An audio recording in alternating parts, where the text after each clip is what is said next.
Hi guys, welcome you to part 2 of schedule 3. So I'm going to continue from where I stopped last class. I hope you have revised that portion and you have covered that portion. So let's give a start. Please be ready with your copies. Okay. Yeah, so in the last class, we were doing format of balance sheet. Okay, so we started with financial statement, and first I discussed about the balance sheet format. Okay, so like I told you that in equity and liabilities, we have four main categories, but in our exam, shareholders fund, then second non-current liability, and third current liability is going to come. Okay. Then in assets we had two subparts, non-current asset and current asset.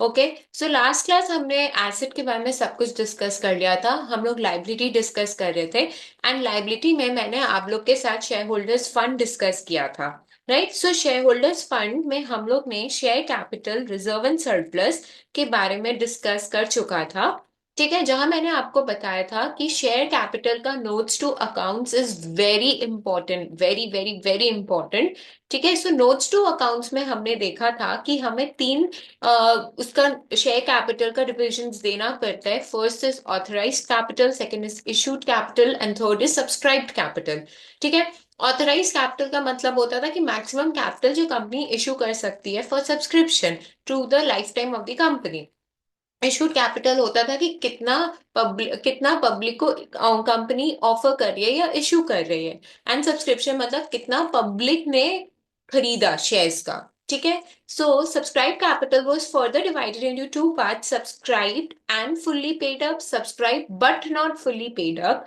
Subscribed and fully paid up में हमने discuss किया था कि कब आ सकता है amount subscribed and fully paid up में जब तब आपका जब पूरा कॉल्ड अप है so when the entire amount on the shares has been called up and when the entire called up money is received तो ही हम लोग उसको subscribe and fully paid up capital में दिखाएंगे और else we are going to show it under subscribe but not fully paid up ठीक है subscribe but not fully paid up में क्या होता है ये under this category under this situation under subscribed and fully but not fully paid up दो situations में इसके अंदर अमाउंट आता है when you have called up the face value of these shares but there has been some calls in arrear and the second one was when the money that we have when the entire called up money is not there मतलब हम लोग का 10 का share है but हमने called up सिर्फ 6 या 7 किया फॉर एग्जाम्पल ठीक है सो ये दो सिचुएशन था जब subscribe but not fully paid up में आता था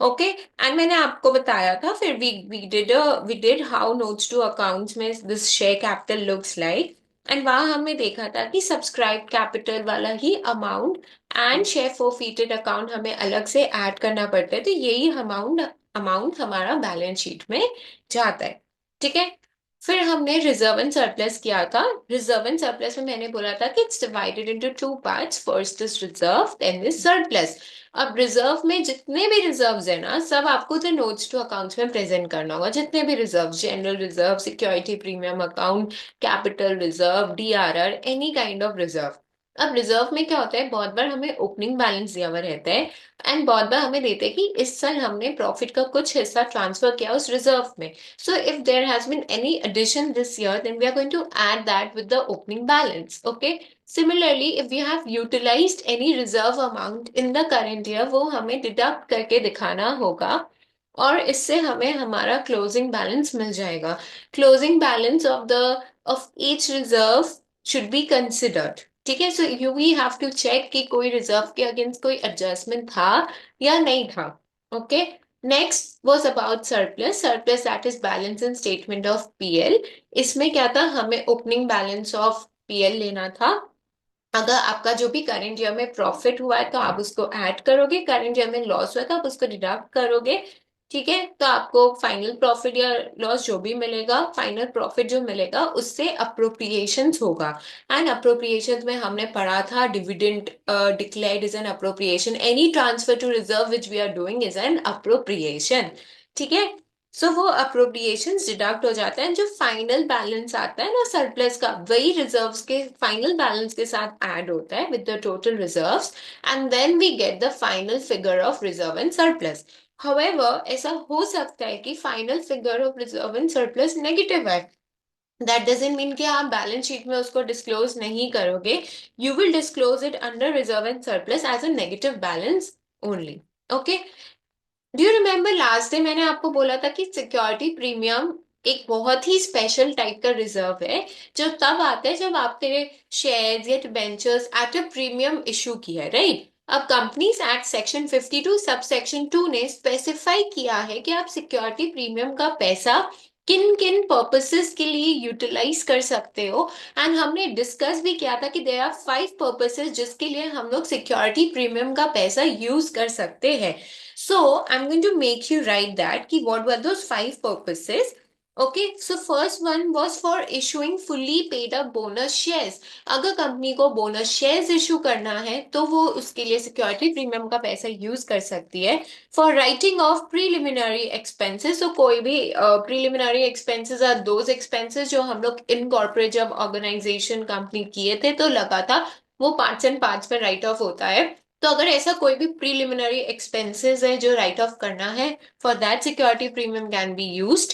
then for writing off any expenses or commission paid or discount allowed on any issue of securities. So आप कोई भी सिक्योरिटीज इश्यू कर रहे हो, उस पे कोई भी खर्चा है, ठीक है, जैसे सिक्योरिटीज यानी शेयर्स डिबेंचर्स एंड और आप कुछ भी इशू कर रहे हो, सपोज उस पे लॉस है, उस पे like debentures can be issued at a discount, तो डिस्काउंट है, या शेयर इशू एक्सपेंसेस है। सो कोई भी ऐसे टाइप के एक्सपेंसेस है ऑन इश्यू ऑफ सिक्योरिटीज, तो उसको राइट ऑफ करने के लिए आप सिक्योरिटी प्रीमियम का पैसा यूज कर सकते हो। नेक्स्ट था for buyback of own securities, for buyback of own share, जब कंपनी अपना शेयर जो मार्केट में ऑफर की थी, when the company is buying back those shares from the share holders. हाँ, कंपनीज ये कर सकती है जब उनके पास बहुत आइडल कैश पड़ा है, then they can go for this thing. Okay, so जब बाईबैक के वक्त भी we can use security premium का पैसा। एंड लास्ट वर्स कि अगर आपको कोई भी प्रेफरेंस शेयर्स हो गया या डिबेंचर्स हो गया, जब आप उसका रीपे एट अ प्रीमियम कर रहे हो, तो प्रीमियम मतलब एक्स्ट्रा अमाउंट में रीपे कर रहे हो, सो उस प्रीमियम को राइट ऑफ करने के लिए भी हम लोग सिक्योरिटी प्रीमियम का पैसा यूज कर सकते हैं। सो गाइज, ये 5 पर्पसेस थे जिसके लिए आप सिक्योरिटी प्रीमियम का पैसा यूज कर सकते हो। हाँ, इसके अलावा और कोई पर्पसेस नहीं है जिसके लिए आप यूज कर पाओगे। तो this part is very important for your MCQ things. Okay, MCQ चीज के लिए ये पार्ट आपका कि आप सिक्योरिटी प्रीमियम क्या पर्पसेस के लिए यूज कर सकते हो, it becomes very important. Okay, ठीक है। फिर ये था, तो शेयर होल्डर्स फंड हमारा पूरा डिस्कस हो गया था गाइस। ठीक है। फिर आपको याद है शेयर होल्डर्स फंड में वो शेयर वारंट था, तो मैंने ऑलरेडी आपको बताया था कि शेयर वारंट क्या होता है, एंड आपको उसका जस्ट मीनिंग करना है, उसका accounting treatment is not in our syllabus. Okay. Now next वो share application money pending allotment. ना ये क्या होता है? आपको सपोज पता है कि कंपनी जो होती है वो शेयर्स का पैसा पार्ट्स में बुलाती है, इंस्टॉलमेंट में, ठीक है। नाउ इमेजिन करो, let us take one example. Imagine करो कि application money application money company ने मंगवाया on 15th of March 2023, on 15th of March 2023। अब क्या होता है ना, जब कंपनी एप्लीकेशन मनी मंगवाती है ना, उसके बाद उसको 15-20 डेज लगता है शेयर्स अलॉट करने में। कितना दिन लगता है? 15-20 डेज अप्रोक्स लगता है अलॉट करने में, ठीक है। तो अभी तक शेयर्स अलॉट नहीं हुआ, इसके अब कंपनी ने शेयर अलॉट किया, पता है कब? Suppose 5th of April, company ने शेयर कब अलॉट किया? 5th of April 2023। बट इसके पहले गाइस क्या आ गया? इसके पहले 31st मार्च आ गया। कंपनी ने अलॉट कब किया? 5th of April 2023। बट उसके पहले क्या हो गया? उसके पहले हमारा 31st मार्च आ गया। तो 31st मार्च जब आया, तो उस दिन कंपनी ने अलॉट तो नहीं किया ना, तो उसको जो भी पैसा मिला ऑन एप्लीकेशन, ठीक है, वो शेयर कैपिटल में नहीं दिखा सकती, इसलिए उसको अलग से अपन दिखाते हैं as share application money pending allotment.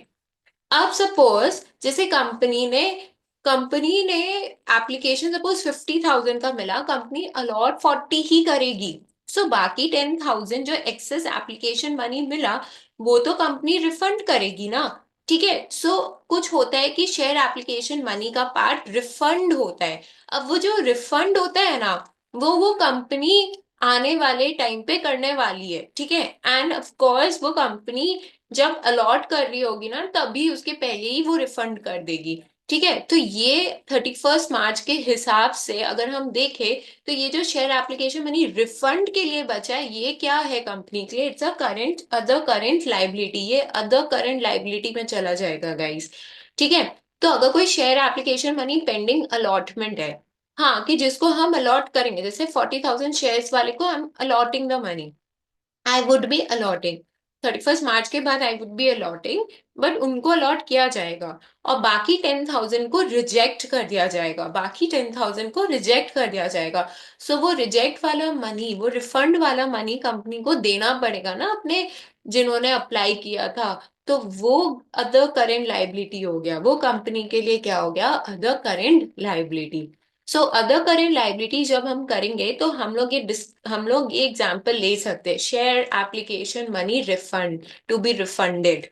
ठीक है, सो ये था about share application money pending allotment. उसके बाद गाइस थर्ड कैटेगरी था नॉन करेंट लाइबिलिटीज। अब नॉन करेंट लाइबिलिटीज में हमारा चार चीज आता है। सबसे पहले आता है long term borrowings. So let's discuss about borrowings. Okay, अब बोरोइंग्स आपको भी पता है कि दो टाइप के होते हैं, एक होता है लॉन्ग टर्म, एक होता है short term. Long term borrowings वो बोरोइंग्स हो गया जो आपका ड्यू फॉर रिपेमेंट है within 12 months, due for repayment है within 12 months from the date of balance sheet और operating cycle.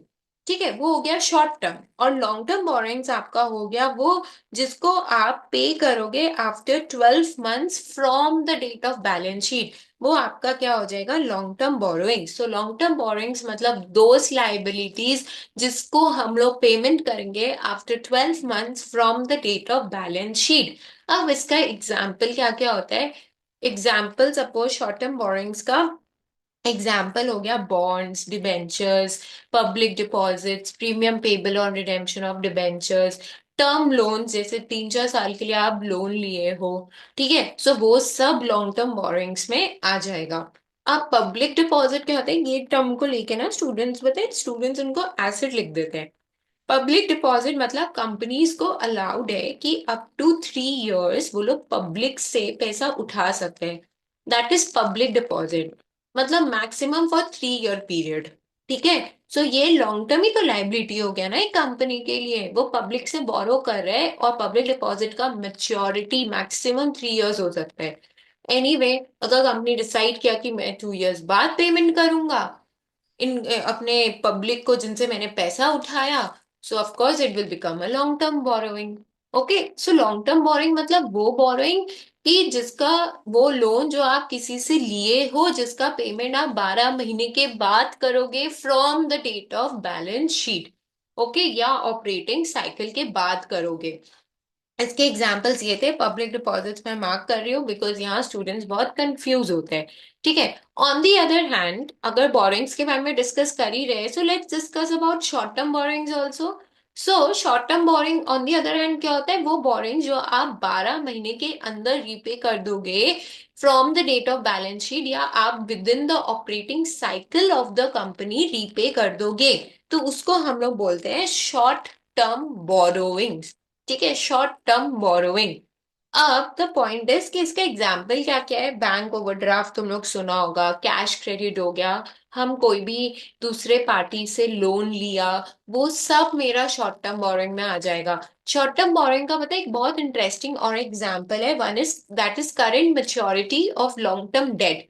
Current maturity of long term debt. अब इसका मतलब क्या होता है? Let me take one example. ठीक है, कि सपोज एग्जाम्पल लेते हैं कि सपोज कंपनी ने इशू किया debenture, company issued debentures of ₹1 lakh, okay, on 1 April 2023। Okay, और लिखा हुआ है कि जो फर्स्ट पेमेंट करेगी डिबेंचर होल्डर्स को, वो कंपनी करने वाली है ऑन 31 जैन, 20,000 का। 20,000 का।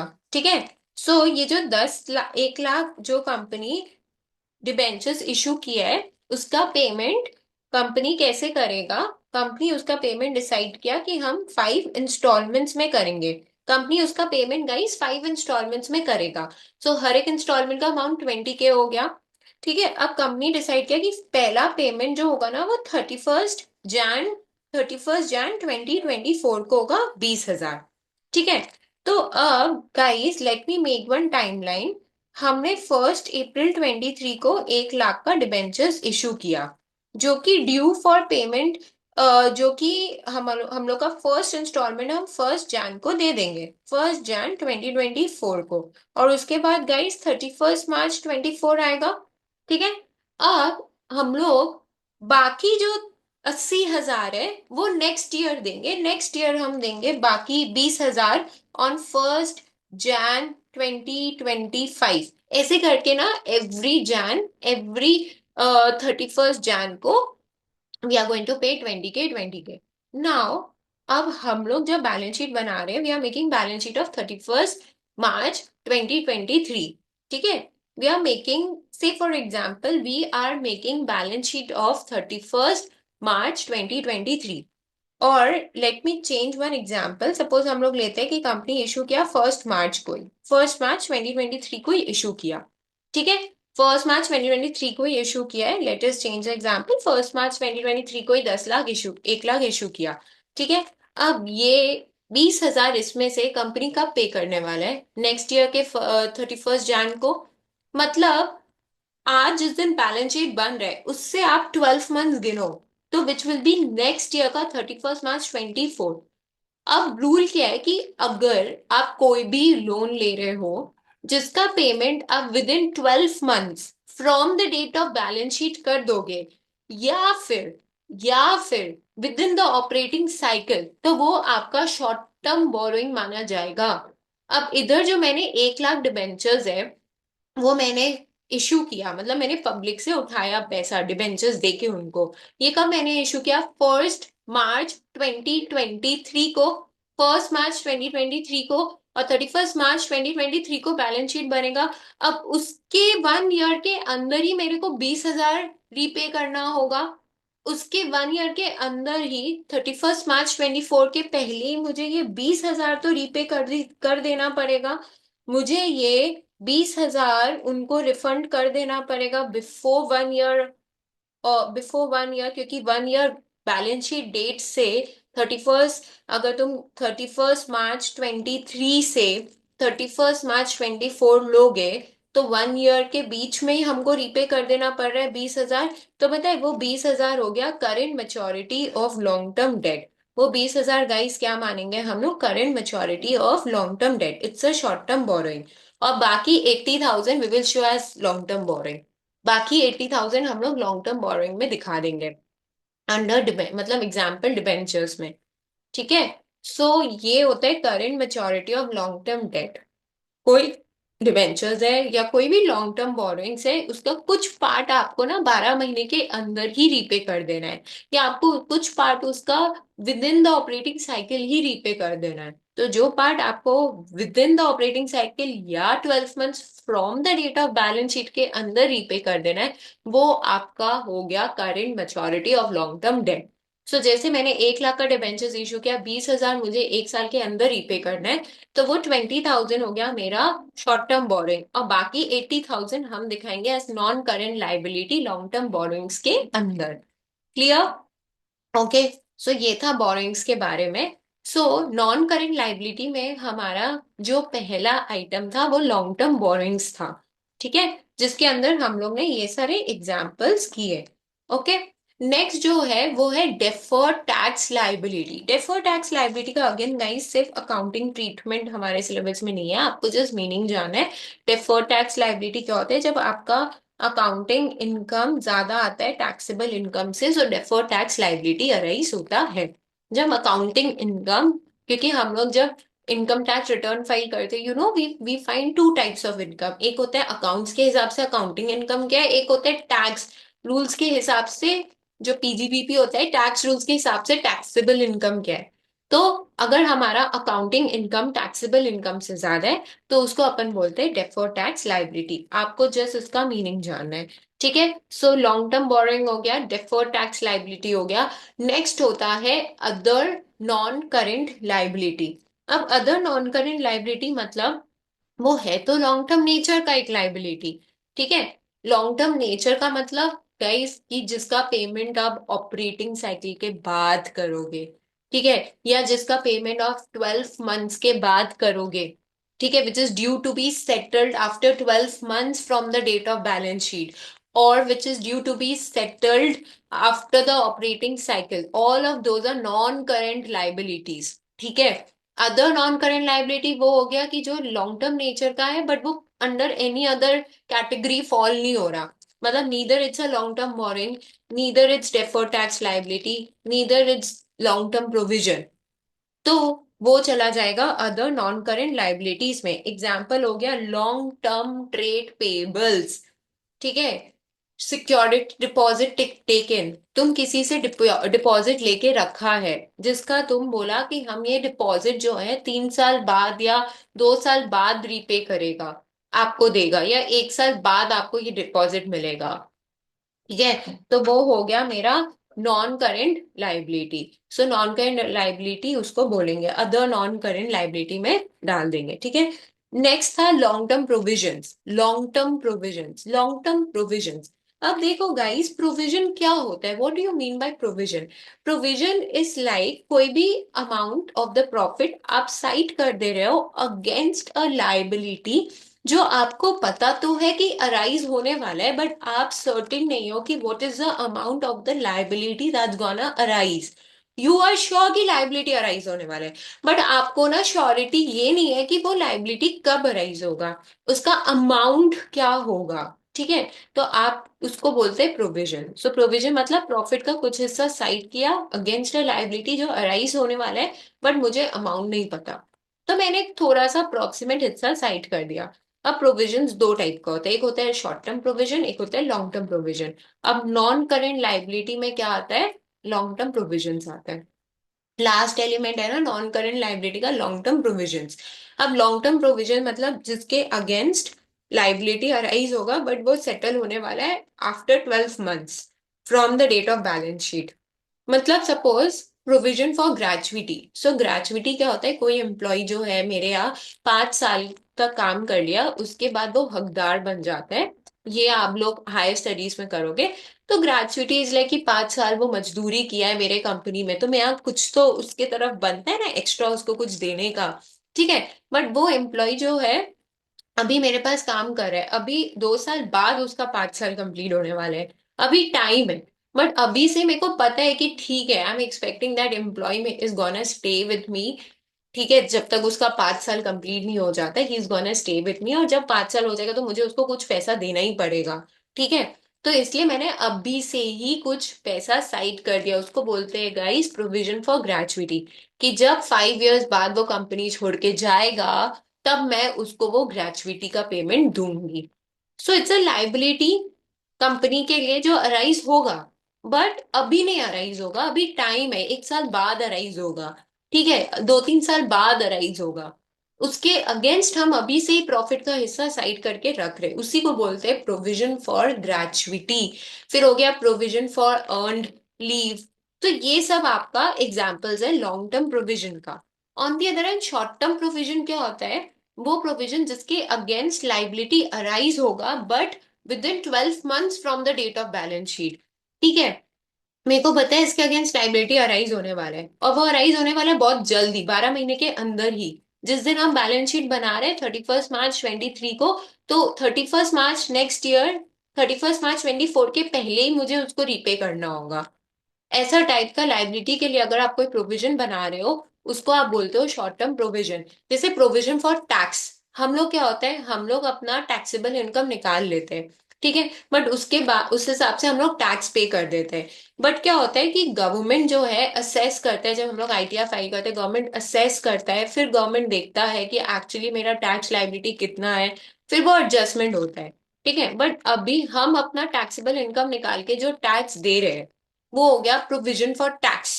वो एक शॉर्ट टर्म प्रोविजन है, क्योंकि ये तो आपको एवरी ईयर देना होगा। ठीक है। अब डिपेंड करेगा, हो सकता है कि मेरा आफ्टर असेसमेंट और टैक्स मेरे को देना पड़ेगा गवर्नमेंट को, तो मैं दूंगी। ये भी हो सकता है कि after assessment done by the government while we were while filing those ITR returns and all, पता चला कि हमने गवर्नमेंट को ज्यादा टैक्स देके रखा है, तो वो भी एडजस्ट हो जाता है गाइस, वो एडवांस टैक्स होता है। ठीक है। सो ऐसा प्रोविजन फॉर टैक्स तुम कुछ भी बना रहे हो, कोई भी प्रोविजन फॉर एक्सपेंसेस बना रहे हो, वो शॉर्ट टर्म प्रोविजन होगा। प्रोविजन फॉर एक्सपेंसेस जैसे सपोज तुम सैमसंग कंपनी से एक फोन सैमसंग का खरीदने गया, ठीक है। अब सैमसंग कंपनी बोला कि भैया जी 1 साल का वारंटी है, ओके, आपका कुछ भी गड़बड़ होगा हम लोग फ्री में ठीक कर देंगे। तो अब कंपनी के पॉइंट ऑफ व्यू से सोचो, कंपनी को तो पता, कंपनी अभी श्योर नहीं है कि कि 1 साल में कुछ खराबी होगा तो कस्टमर आएगा ही, बट कंपनी ने वारंटी दिया है, तो हो सकता है ना कि अगर कस्टमर का कुछ भी प्रॉब्लम है वो आएगा ही और कंपनी के पॉकेट से पैसा जाएगा। प्रोविजन फॉर वारंटी, तो कंपनी क्या किया, कंपनी एक प्रोविजन बना दिया कि अगेंस्ट एनी वारंटी, प्रोविजन बना दिया कि कभी कोई भी कस्टमर वारंटी क्लेम करने आए तो हम लोग ऑलरेडी कुछ पैसा साइड कर दे रहे, जो हम लोग यूज कर देंगे उस क्लेम को पूरा करने के लिए। सो ऐसा टाइप का अगर कोई आप प्रोविजन फॉर एक्सपेंसेस बनाते हो जिसके अगेंस्ट आपका liability with in 12 months due है, तो वो आपका शॉर्ट टर्म प्रोविजन कहलाएगा। And short term provision guys current liability में आता है, और लॉन्ग टर्म प्रोविजन जो होता है वो नॉन करेंट लाइबिलिटी में आता है। सो हमने इधर बहुत सारे एलिमेंट्स डिस्कस कर लिए। हमने नॉन करेंट लाइबिलिटीज का सब कुछ डिस्कस कर लिया। सबसे पहले हमने डिस्कस किया लॉन्ग टर्म बोरोइंग्स, फिर deferred tax liability which is not there in your syllabus, फिर अदर नॉन करेंट लाइबिलिटीज जो नॉन करेंट नेचर का है बट वो कहीं भी नहीं जाएगा, और फोर्थ हमने डिस्कस किया लॉन्ग टर्म प्रोविजंस। ठीक है। मैंने आपको एक शॉर्टकट भी बताया था, do you remember, LOL lol, है ना। अब नेक्स्ट है करंट लाइबिलिटी। करंट लाइबिलिटी का शॉर्टकट याद है, STOS। S stands for short term borrowings. तो हमने ये भी अभी डिस्कस किया कि कोई बोरोइंग्स अगर ड्यू है for payment within 12 months from the date of balance sheet या फिर within the operating cycle, ठीक है, सो वो शॉर्ट टर्म बोरोइंग कहलाएगा। ओके। अच्छा, by the way, current asset में जब तुम लोग याद है, जब we were doing current asset we did कि देयर आर 4 क्राइटेरियाज, कि कुछ भी सेटिस्फाई हो जाए तो वो करंट एसेट होगा। सिमिलरली करंट लाइबिलिटी में भी ऐसा है, दो मेन बहुत इंपॉर्टेंट क्राइटेरियाज है। पहला क्राइटेरिया ये है कि it should be due to be settled within 12 months, या फिर या within the operating cycle. अगर ड्यू टू बी सेटल्ड है within the operating cycle या 12 मंथ्स, तो वो हमारा क्या कहलाएगा, करेंट लाइबिलिटी कहलाएगा। जो करंट लाइबिलिटी का पहला item done, short term borrowings. Next होता है ट्रेड पेबल्स। अब trade payables is divided into 2 parts, creditors and bills payable. Trade payable 2 part का होता है, क्रेडिटर्स होता है, बिल्स पेबल होता है। बेसिकली आप किसी से उधारी में कोई भी गुड्स खरीद रहे हो, ठीक है, जिसका पैसा आप अभी नहीं दोगे बट आप बोल रहे हो कि हाँ मैं 2-3 महीने में आपको पैसा दे दूंगा, ठीक है, सो वो हो गया मेरा क्रेडिटर्स। अब होता है ना कि मैंने उनको बोला, मैंने अपने सेलर को बोला कि मैं 3 महीने बाद आपको पे कर दूंगी, तो सेलर बोला ठीक है, मैं एक एक्नॉलेजमेंट फॉर्म बना के दे रहा हूँ जो तुम साइन करो, जो प्रूफ रहेगा कि तुम मुझे 3 महीने बाद दोगी। तो मैंने बोला ठीक है, तो उसने एक एक्नॉलेजमेंट फॉर्म बनाया, मैंने उसको साइन किया। अब वो मेरा एक नया लाइबिलिटी बन गया जिसको अपन बिल्स पेबल बोलते थे। You might have done this concept in your class 11, right. So trade payables में ये भी बिल्स पेबल भी आ जाता है। ठीक है, ट्रेड पेबल्स में दो चीज, creditors and bills payable, remember that. Okay. So STO, O stands for other current liabilities। अब other current liabilities में बहुत सारे एग्जांपल्स हैं, जैसे इनकम रिसीव्ड इन एडवांस। कोई भी इनकम तुम एडवांस में if you have received, it becomes a liability, we know that, and it's a current liability, other current liability. फिर interest accrued and due. Interest accrued and due का मतलब है कि suppose तुम डिबेंचर्स इशू किए हो, तुम इंटरेस्ट साल में 2 बार देते हो, ठीक है, एक सितंबर में देते हो, 30 सितंबर, और एक तुम 31 मार्च को देते हो, ठीक है। अब 31 मार्च चला गया, अभी तक तुम दिया नहीं पैसा, बट तुमको देना तो होगा ना अपने डिबेंचर होल्डर्स को पैसा, वो हो गया interest accrued and due. Interest accrued but not due का मतलब कि सपोज जो कंपनी है वो अपना डिबेंचर्स का जो इंटरेस्ट है उसका पेमेंट करती है, एक करती है जून में, एक करती है दिसंबर में। ठीक है। अब जून 24 को करेगी, दिसंबर 24। बट उसके पहले क्या आ गया, उसके पहले 31 मार्च, मतलब अभी उसके पहले 31 मार्च 23 आया। ठीक है। अब 31 मार्च 23 के पहले, 31 मार्च 23 के पहले लास्ट इंटरेस्ट कंपनी दिसंबर 23 को दिया होगा। उसके बाद वो उसका ड्यू कब होगा, जून 24 को।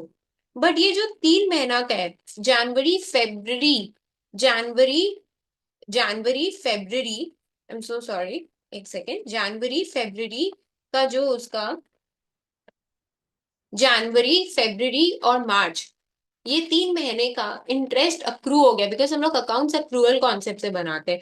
अक्रू तो हो गए, बट पेमेंट उसका जून में होगा, अभी तक ड्यू नहीं हुआ है गाइस, क्योंकि अभी ड्यू डेट बाद में आएगा। पर 3 महीने का फर्म का एक लाइबिलिटी, कंपनी का एक लाइबिलिटी तो अराइज हो गया ना, जिसका ड्यू डेट आगे जाके, तो वो 3 महीने का भी हम लोग को रिकॉर्ड करना होगा जब हम लोग 31 मार्च 24 को बैलेंस शीट बनाएंगे उस दिन। ठीक है। उसको हम लोग बोलते हैं interest accrued but not due. तो चाहे इंटरेस्ट अक्रूड एंड ड्यू हो वो भी इधर आ जाएगा, interest accrued but not due हो वो भी इधर ही आ जाएगा। ठीक है। अब कोई अनपेड डिविडेंड है, अभी तक डिविडेंड डिक्लेयर हो गया बट कंपनी ने पे नहीं किया है, तो वो भी अदर करेंट लायबिलिटी में आ जाएगा। कोई भी आउटस्टैंडिंग एक्सपेंसेस हो गया, हम लोग शेयर्स में किए हो, कॉल्स इन एडवांस हो गया, it's a other current liability. यहाँ भी स्टूडेंट्स मिस्टेक करते हैं, calls in advance, calls in advance is what, other current liability, भूलना मत, कॉल्स इन एडवांस क्या होता है, अदर करेंट लायबिलिटी होता है। ठीक है। सो यहाँ अदर करेंट लायबिलिटीज और भी गाइस बहुत एग्जाम्पल है जैसे से हम लोग करेंगे, जैसे हाँ इधर we can also give that application money refund, excess application money, excess refunded, to be refund, अभी तक रिफंड हुआ नहीं है, रिफंड करना है, वो भी अदर करेंट लायबिलिटी का एग्जाम्पल है। ठीक है। सो एस हो गया, टी हो गया, ओ हो गया, और लास्ट का एस was for short term provision, जो हमने अभी ही कुछ देरी पहले डिस्कस किया। Okay. So we are done with the discussion of all the items of the balance sheet. मैंने आपको बता दिया कि क्या आएगा क्या नहीं आएगा, किसका आपको सिर्फ मीनिंग जानना है और आपको उसके बारे में और कुछ जानने का जरूरत नहीं है। ठीक है। अब बताए नोट्स टू अकाउंट्स में ना एंड में हम लोग और दो टाइप का डिस्क्लोजर देते हैं, एक होता है कॉन्टिंजेंट लाइबिलिटीज का और एक होता है कमिटमेंट्स का। Now let us understand what are this terms. First let us understand contingent liability क्या होता है। कॉन्टिंजेंट लाइबिलिटी का मतलब होता है कि ये वो लाइबिलिटी है जो अभी तक अराइज हुआ नहीं है, बट हो सकता है, डिपेंडिंग अपॉन द इवेंट, अगर वो इवेंट हुआ तो ही होगा। से फॉर एग्जाम्पल, मेरा एक स्टूडेंट है, बहुत होशियार स्टूडेंट है, ठीक है, वो अपना एक बिजनेस करना चाहता है, वो बैंक के पास गया, बैंक को बोला बैंक इस मेरे को 5 लाख का लोन दो। बैंक बोला नहीं बाबू, अभी तुम बच्चा है, अभी तुम बस 20 साल के है, कोई गारंटी थोड़ी है कि तुम मेरे को लोन रीपे कर पाएगा, हम तुमको लोन नहीं देगा। ठीक है। अब वो बच्चा मेरे पास आया, मेरे को बोला दीदी वो ना सर बैंक वाला लोन नहीं दे रहा है, ठीक है, 5 लाख का, आप प्लीज, आपका अगर HDFC में कोई कॉन्टैक्ट है तो आप प्लीज बात कर लो ना। ठीक है। सो मैं गई HDFC बैंक के पास, मैंने बोला कि भैया इसको आप दे दो, मेरा मैनेजर से अच्छा कॉन्टैक्ट है। ठीक है। तो मैंने मैनेजर को बोला लोन अप्रूव कर दो, बहुत होशियार बच्चा है, 98% बोर्ड एग्जाम्स में लाया था, CA का पढ़ाई कर रहा है, बहुत अच्छा बच्चा है, साइड में बिजनेस करना चाहता है, दे दो। बैंक बोला कि दे तो देंगे बट कुछ कुछ ही वो तो होना चाहिए ना, गारंटी हमें भी तो होना चाहिए कि ये बंदा हमें लोन दे देगा, रीपे कर देगा ड्यू डेट पे। तो मैंने बोला ठीक है, डोंट वरी, मैं गारंटी लेती हूँ क्योंकि मुझे इस पे पूरा भरोसा है कि ये तो आपको लोन दे ही देगा, ठीक है, रीपे कर देगा। तो मैंने गारंटी ली कि ये बंदा लोन रीपे कर देगा। ठीक है। सो गारंटी, अगर ऐसा कोई हम लोग गारंटी दे रहे हैं, ठीक है, तो वो भी कॉन्टिंजेंट लाइबिलिटी होगा, वो तब मेरा लाइबिलिटी बनेगा जब अगर हम रीपे, अगर मेरा स्टूडेंट रीपे नहीं कर पाए तो हमको रीपे करना होगा ना, then it will be a liability for me. Now it's a contingent liability, arise हो भी सकता है नहीं भी हो सकता है। फिर नेक्स्ट एग्जांपल, जैसे propose dividend, a very good example, proposed dividend. Propose dividend क्या होता है कि ये वो डिविडेंड है जो डायरेक्टर्स ने अभी तक बस बोला है कि हम लोग सोच रहे हैं कि हम लोग शेयर होल्डर्स को इतना डिविडेंड देंगे, बट अभी तक डायरेक्टर्स ने डिक्लेयर नहीं किया है। क्योंकि जब तक अप्रूव नहीं करेंगे शेयर होल्डर्स, तब तक वो कंपनी का लायबिलिटी नहीं बनेगा। तो अभी तक जस्ट डिविडेंड प्रपोज किए हैं डायरेक्टर्स ने, अभी अप्रूव होगा आने वाले एजीएम में जो जून जुलाई में होता है। 31 मार्च को कंपनी ने, डायरेक्टर्स ने जस्ट बोला कि मैं इतना डिविडेंड दूंगा, सोच रहा हूँ, बट वो अप्रूव होगा जून जुलाई उस टाइम पे। तो अभी कंपनी का वो लाइबिलिटी नहीं है, वो आने वाले टाइम पे हो सकता है। That is why it's a contingent liability. Propose dividend हो गया, ठीक है, guarantee given by the company हो गया, कोई भी क्लेम है अगेंस्ट द कंपनी बट अभी तक एज अ डेट एक्नॉलेज नहीं हुआ है, बट अभी तक प्रूव नहीं हुआ है कि कंपनी को पे करना ही है, तो ये सब कॉन्टिजेंट लाइबिलिटी है। इसका हम लोग को अलग से डिस्क्लोजर देना पड़ता है। ठीक है। नेक्स्ट होता है कमिटमेंट्स। कमिटमेंट इज लाइक कि, ये शब्द तो तुम लोग बहुत अच्छे से जानते हो। कमिटमेंट इज लाइक कि मैंने कमिट किया है कि मैं इसका पेमेंट करूंगी, ठीक है, जैसे जैसे ही काम होगा मैं इसका पेमेंट करूंगी, ठीक है। से फॉर एग्जाम्पल मैंने कॉन्ट्रैक्टर को दिया कि मेरा इंस्टीट्यूट बनाना है, ठीक है, आप काम शुरू करो तो हम पेमेंट कर देगा। अभी तक वो काम शुरू किया नहीं है, तो क्या मैं अभी उसको पेमेंट कर दूं कुछ भी पार्ट? नहीं ना। जैसे ही काम शुरू होगा उस दिन हम उसको कुछ पेमेंट करेगा ना। बट मैंने अभी कॉन्ट्रैक्ट में साइन कर दिया कि हाँ जिस दिन काम शुरू होगा आई एम टेलिंग यू कि आई विल पे। ठीक है, that's guys commitment. So commitment is what any estimated amount of contract which is yet to be executed, अभी तक एग्जीक्यूट नहीं हुआ है, जैसे ही होगा I pay to that person. That's a commitment. Next example हो गया uncalled liability on partly paid up shares.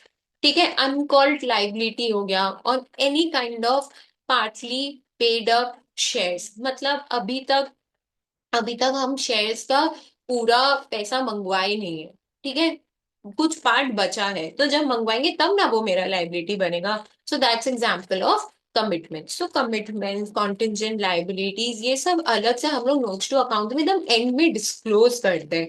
ये बैलेंस शीट में कहीं भी नहीं आता, बिकॉज आपको समझना होगा कि ये अभी तक मेरा लाइबिलिटी नहीं है, ये हो सकता है डिपेंडिंग अगर वैसा कोई इवेंट हुआ तो। ठीक है, ये सब हो गया guys.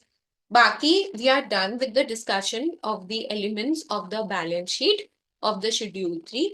Okay, we are done. Deferred tax liability, deferred tax asset बचा था आई गेस अपन जब एसेट कर रहे थे। सो डेफर्ड टैक्स उल्टा होता है जब आपका अकाउंटिंग इनकम आपके टैक्सेबल इनकम से कम निकल जाए, accounting income is less than taxable income, तो that is known as deferred tax asset, आपको बस उसका मीनिंग करना है। So we are done with all the concepts. मैं नेक्स्ट रिकॉर्डिंग में I'll शेयर सीबीएसई में कैसा टाइप का क्वेश्चंस आते हैं, head sub heads and related to operating cycle, we will solve that. Okay, thank you. I hope my video was of some use to guide to you guys, and in case of any doubts you can get it clear with me on my email id and I'll definitely get back to you. Thank you so much for watching. You. Bye bye. All the very best.